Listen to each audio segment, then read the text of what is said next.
ఒక 38 సంవత్సరాల వయసుగల రైతు కొంతకాలంగా తీవ్రమైన నడుము నొప్పి మరియు కీళ్ల నొప్పితో బాధపడుతున్నాడు. మొదట్లో సాధారణ నొప్పే అనుకుని నిర్లక్ష్యం చేశాడు.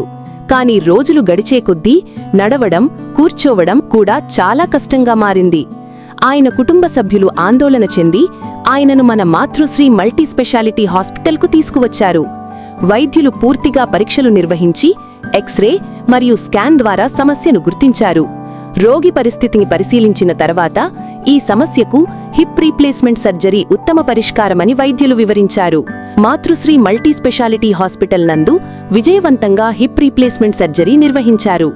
శస్త్రచికిత్స అనంతరం మరుసటి రోజే ఆయన వైద్యుల పర్యవేక్షణలో సహాయంతో నడవడం ప్రారంభించారు. కొన్ని వారాల తర్వాత ఎలాంటి సహాయం లేకుండా ధైర్యంగా, సౌకర్యంగా నడుస్తూ తిరిగి తన పొలం పనులను చేసుకోవడం ప్రారంభించారు. ఇలాంటి దీర్ఘకాలిక నడుము నొప్పి, కీళ్ల నొప్పి లేదా నడవడంలో ఇబ్బందులతో ఇక బాధపడాల్సిన అవసరం లేదు. వెంటనే మాతృశ్రీ మల్టీ స్పెషాలిటీ హాస్పిటల్ను సంప్రదించండి. మా చిరునామా అనంతపురం రోడ్, తిక్కలక్ష్మమ్మ గుడి దగ్గర, గుత్తి, ఆంధ్రప్రదేశ్.